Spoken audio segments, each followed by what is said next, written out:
todos nós, você também deve ter ouvido que algo está acontecendo na Venezuela esses dias. E como sempre acontece nesses casos, somos inundados por notícias da grande mídia com seus próprios interesses. A começar com os mesmos refrões, com os conceitos criados para nos dar medo e não para nos informar. Surgem rapidamente palavras como repressão, ditadura, censura. Mas, como já estamos acostumados, os interesses de oligarquias, dos banqueiros, do Império Norte-Americano estão por trás dessas notícias. Vamos tentar fazer uma leitura mais profunda e entender o que realmente está acontecendo na Venezuela. É muito importante dar uma olhada na geopolítica. A primeira coisa que temos para saber é que a Venezuela tem as maiores reservas de petróleo conhecidas no mundo.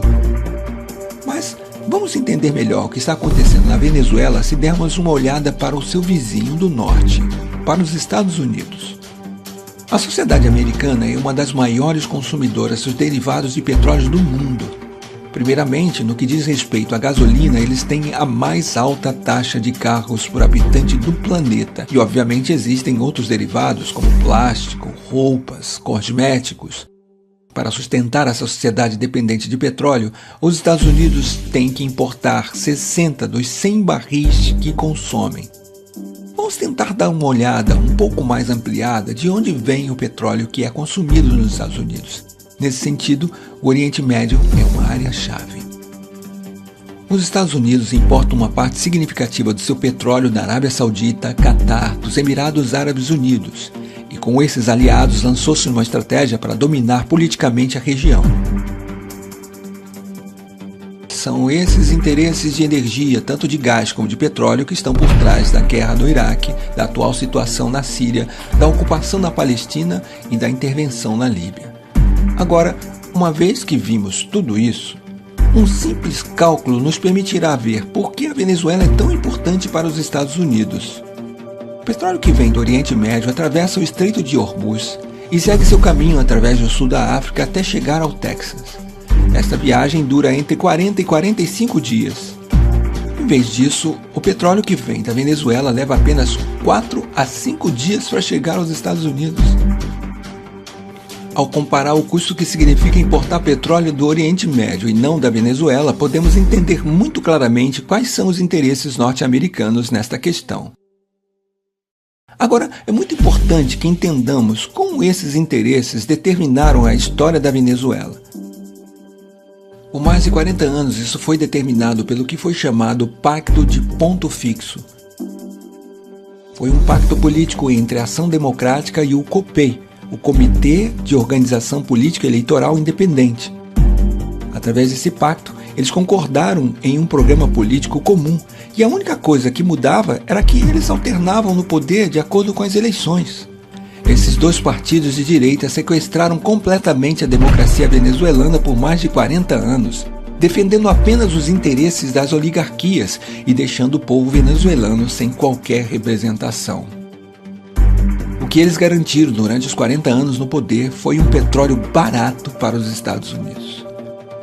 Isso causou muita pobreza ao povo, que começou a se manifestar cada vez mais forte. Em fevereiro e março de 1989, essas manifestações já atingiram seu pico, até que foi chamado de Caracaço. Este marco histórico triste para a Venezuela significou a ordem do governo venezuelano para atirar nos manifestantes. Morreram mais de 3.000 pessoas em uma semana. Entre os comandantes militares que se recusaram a atirar nos manifestantes durante o Caracaço se encontrava um muito particular, o comandante Hugo Chávez Frías. Logo depois que tentaram derrubar este regime assassino da oligarquia através de uma rebelião militar que não funcionou, o comandante Chávez se candidatou às eleições e foi assim que ele foi eleito, em 1998, presidente da República da Venezuela. O governo do comandante Chávez significou uma mudança histórica para os venezuelanos e venezuelanas. Primeiro de tudo, por causa do enorme fortalecimento da democracia no país. Começou reformulando de forma democrática todas as instituições do Estado através de uma Assembleia Constituinte. Nos 15 anos que levaram a Revolução Bolivariana, foi dada a cifra incrível de 19 eleições, das quais 18 foram vencidas pelo processo revolucionário. Esse processo de democracia representativa permanente também foi completado por um fortalecimento da democracia participativa na Venezuela. Os avanços resultantes das políticas sociais também têm sido muito importantes. A pobreza passou de 54,2% em 95 para 23,9% em 2012. A mortalidade infantil diminuiu em 50%. A saúde e a seguridade social somam atualmente 21% do orçamento do Estado venezuelano. As matrículas universitárias foi de 800 mil para 2.600.000 atualmente, e a Venezuela conta com 75 universidades públicas. Já foi erradicado o analfabetismo em todo o país.